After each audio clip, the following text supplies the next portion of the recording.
తాకట్లో ఉన్న బంగారాన్ని విడిపించి ఆ రోజున మార్కెట్ ధర కట్టి మిగిలిన డబ్బును మీకు అందిస్తుంది Kommuri gold.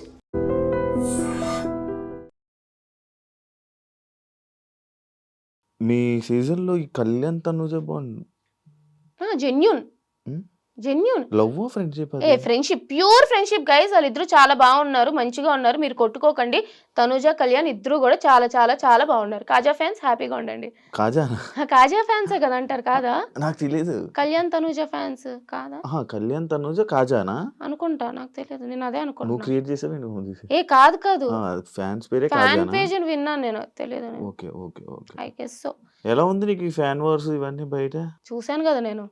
Big boss 8, big boss 7 మీ మీద జరుగుతున్నప్పుడు చేసుకొని నేను వదిలేస్తాను. నేను కమెంట్స్ గురించి ఎక్కువ పట్టించుకోను అబ్బా. అరే నేను అసలు నెగిటివ్ కమెంట్లు పెట్టారు ఇది నేను నవ్వుకుంటాను. ఎప్పుడైనా నేను ఒకసారి పోస్ట్ పెట్టాక మూడ్ వచ్చింది అనుకో, ఒక హాఫ్ అన్ అవర్ అయ్యాక అన్ని ఒకే ఒక పోస్ట్కి ఎప్పుడో ఒకసారి ఒక 30 సంవత్సరాలు 40 సంవత్సరాలు అన్నట్టు ఒక్కొక్క పోస్ట్ కమెంట్లకి రిప్లై ఇస్తావరే ఇది అని చెప్పి, అంతే తప్ప నేను పట్టించుకోను పెద్ద కమెంట్స్. మీ సీజన్లో నీకు నచ్చని కంటెస్టెంట్ ఎవరు? నచ్చనియా? ఎవరు నచ్చకుండా లేరు, అందరూ ఇష్టమే. నచ్చకుండా ఎవరు ఉండరు. అదేంటి ఏమంటారు, వాళ్ళకి ఏమైనా శత్రుత్వం ఉండడానికి మీ ఇద్దరు ఏమైనా ఎప్పటి నుంచో కొట్టుకుంటున్నామా? హౌస్ లో నీకు నచ్చని కంటెస్టెంట్? హౌస్ లో నచ్చని కంటెస్టెంట్ ఎవరు లేరు. హౌస్ లో ఉన్నప్పుడు నాకు నిజంగానే 5th వీక్ లో బర్నీ అన్న నచ్చలే.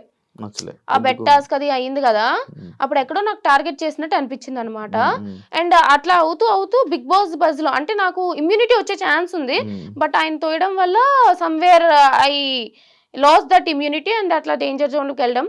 అండ్ బిగ్ బాస్ బజ్ లో కూడా నాకు వీడియో క్లిప్ చూపించారనమాట. నాకు హెల్త్ బాగాలేదు, నేను పడిపోయినా. సో నాకు హెల్త్ బాగాలే, నాకు బ్యాక్ పెయిన్ అది సివియర్గా ఉండే. అందుకని చెప్పి నేను ఇట్లా వాళ్ళతో కూర్చునేదాన్ని. అది నాకు తెలిసి నేను మెడికల్ రూమ్కి వెళ్తూ వచ్చేదాన్ని. చూస్తున్నారు వాళ్ళందరూ. బట్ ఆ అంత యాటిట్యూడ్తో కూర్చుంది చూసావా అని అన్నప్పుడు, ఓ అతనికి ఇంత బ్యాడ్ ఒపీనియన్ ఉందా అని చెప్పి నాకు అప్పుడు నచ్చలేదు. కానీ బట్ తర్వాత ఆయన నిజంగానే జెన్యున్గా అపాలజైజ్ చేశారు. అసలు అంత పెద్ద అతన ఒక ఛాన్స్ వచ్చినప్పుడు 13th వీక్ 14th వీక్లో నాకు చెప్పారు ఈ వీక్ రిగ్రెట్ అవుతున్నాను.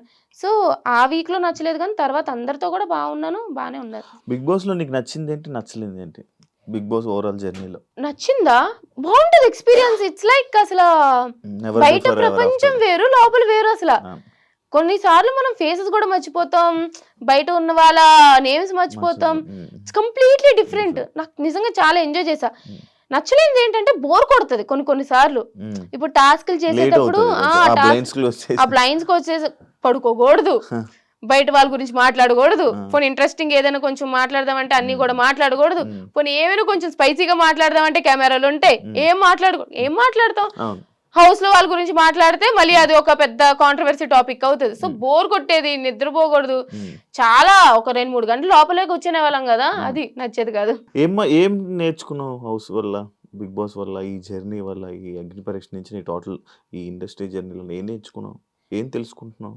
ఏం తెలుసుకోవడం అంటే, ఆడియన్స్ ఒపీనియన్ ఎప్పుడు వేరేగా ఉంటుంది మన మీద. అది నేను ఎప్పుడు తెలుసుకున్నా. బిగ్ బాస్ హౌస్ ఏంటంటే మనం ఆడియన్స్ ని మెప్పించాలి, అప్పుడే మనం విన్నర్ అవ్వగలం. బట్ నేనేంటంటే నాకు నచ్చినట్టే నేనున్నా ఎంతకైనా సరే, అది నాకు ఇప్పటికీ ఓకే.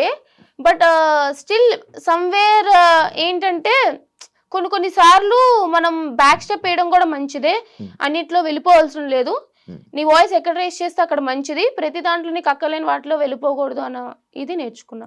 లైఫ్ లో లెసన్ అంటే నాకు చిన్నప్పటి నుంచి అందరూ చెప్తూనే వచ్చారు, నీకు అవసరం లే, ఎందుకు గెలక్కోకు, ఎందుకు నీకు అవసరమా అని చెప్పి. అయినా నా అంతా నేనే ఉన్నా.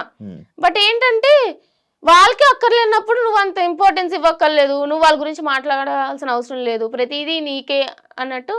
ఇన్స్టెంట్ బాగా డెవలప్ చేసుకోవడానికి ట్రై చేస్తున్నావు కదా, వీడియోస్ పెడుతున్నాను కానీ మళ్ళీ ఆపేసాను. ఎందుకు? ఏమో గ్యాప్ వచ్చింది నిజంగానే. ఏంటో బిజీగా ఉన్నా, ఏంటో గ్యాప్ వచ్చింది. డెవలప్ కన్ఫ్యూజన్ లో ఉన్నావా? ఏం కన్ఫ్యూజన్ లో ఉన్నావు? ఏం చేయాలో అర్థం కావట్లేదు. First dilemma, like it's like okay బాగుంది, ఇండస్ట్రీ బాగుంది, బట్ ఇండస్ట్రీలో ఫ్యూచర్ ఉంటుందో లేదో మనకు తెలియదు. సాఫ్ట్వేర్ ఫీల్డ్ వెళ్ళాలి, 6 months గ్యాప్ వచ్చింది. రెజ్యూమేలో 6 months గ్యాప్ అని ఉంటుంది. సో ఇప్పుడు కొంచెం మళ్ళీ నేను స్కిల్స్ డెవలప్ చేసుకోవాలి, అదొక దానికి టైం స్పెండ్ చేయాలి. ఇటు అటు ఒక పక్క ఇన్స్టాగ్రామ్ డెవలప్ చేసుకోవాలి, ప్రమోషన్స్ కావాలన్నా, బ్రాండెడ్ కంటెంట్ కావాలన్నా ఇన్స్టాగ్రామ్ డెవలప్ చేసుకోవాలి, దానికి టైం స్పెండ్ చేయాలి. సో ఇట్స్ లైక్ ఏంటి అసలు ఏం చెయ్యాలి అనేది కొంచెం కన్ఫ్యూజన్ లో ఉన్నా. సినిమాలో ఏమైనా ఇంట్రెస్ట్ ఉందా యాక్టింగ్? సినిమా అంటే నేను ఎప్పుడూ సినీ ఇండస్ట్రీ అనుకోలేదు, కానీ మంచి రోల్ వస్తే వెళ్తా. బట్ నేను చేయాలని ఉందా ఇండస్ట్రీ? ఓకే అంటే ఫస్ట్ నాకు ఇది కూడా ఇష్టం లేదు, బట్ ఇప్పుడు నచ్చుతుంది కదా. సో మేబీ తర్వాత ఆపర్చునిటీస్ వచ్చినప్పుడు దాంట్లో చేస్తే కూడా నచ్చుతుందేమో. మీ ఇంట్లో వాళ్ళు భయపడతారు కదా నీకు? అంటే పాపం దీన్ని ఏమైపోద్దో, బ్యాడ్ అయిపోద్దో లేకపోతే భయపడతారు. నేను ఇప్పుడే కాదు, బిగ్ బాస్కి వెళ్ళక ముందే కాదు, బిగ్ బాస్కి వెళ్ళక ముందు కూడా అన్ని ఇష్యూల మీద మాట్లాడుతూ ఉండేదాన్ని కదా. మా డాడీ ఏమనరు, పిచ్చ చిల్లు మా డాడీ, నా ఇష్టం, నీకు నచ్చిన నువ్వు ఉండు అని అంటారు, ఎవరేమన్నా పట్టించుకో. కానీ మా మమ్మీ భయపడుతూ ఉండే, ఎందుకు స్వీటీ వీటి గురించి మాట్లాడకమ్మా, వాటి గురించి మాట్లాడకమ్మా, వీళ్ళు ఇలా పెట్టారు నీ గురించి, వాళ్ళు అలా పెట్టారు, ఎందుకు అని చెప్పి భయపడుతూ ఉండే. బట్ తెలిసిందే కదా. ఒకసారి నీ పేర్లు చెప్పు, నీ ఎన్ని పేర్లు అని. చిట్టి, సత్య, కనక, సంతోషి, మణి, అర్జున్, శ్రీజ, స్వీటీ ముద్దు పేరు. Copy paste. మంచిదే.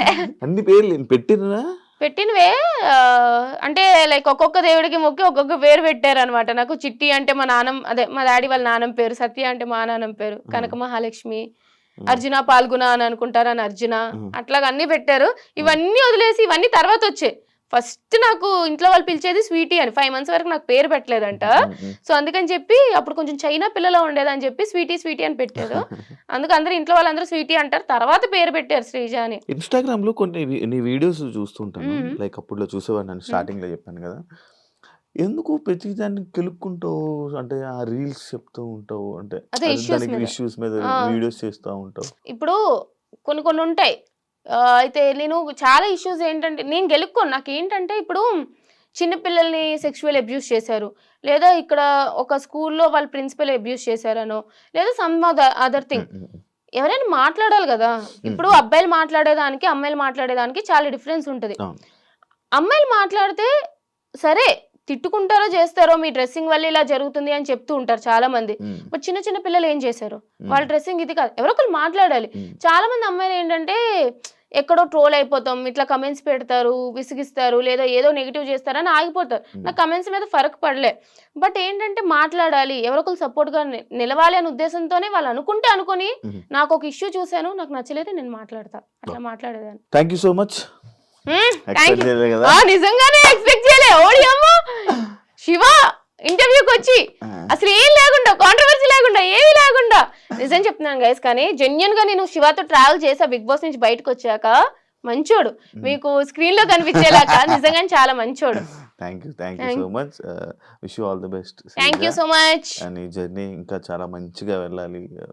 అంటే చూస్తున్నాను, అంటే నీది అందులో చూసింది అది కాదు, కానీ బయట నేను ఏదనుకునేవాడిని, నేను కలిసే కనిపించింది. అరే ఎందుకు శ్రీజ నువ్వు ఎంత మంచిగా ఉన్నావు కదా, హౌస్లో ఎందుకు ఇలా లేవు అని అనిపించి నాకు జెన్యున్ ఫీలింగ్ వచ్చింది. బట్ అది కూడా చూపించు జనాలకు, ఒక రోజు ఏదో ఒక రోజు చూపించి జనాలకు తెలిసేలా రోజు వస్తుంది అని కోరుకుంటున్నా. ఓన్లీ ఇన్సైడ్ పీపుల్, నాకు ట్రావెల్ చేసే వాళ్ళకే తెలుస్తుంది నేను ఎట్లాంటి దాన్ని. బయట ఏంటంటే అరుస్తున్నా అన్నట్టు అనిపిస్తుంది. బట్ ఓకే, నువ్వు అనుకున్నది జరగాలని, హ్యాపీగా ఉండాలని, చాలా ఇంపార్టెంట్. నువ్వు అనుకున్న ప్రతి ఒక్కరు సక్సెస్ అవ్వాలని. Wish you all the best and congratulations. Thank you so much.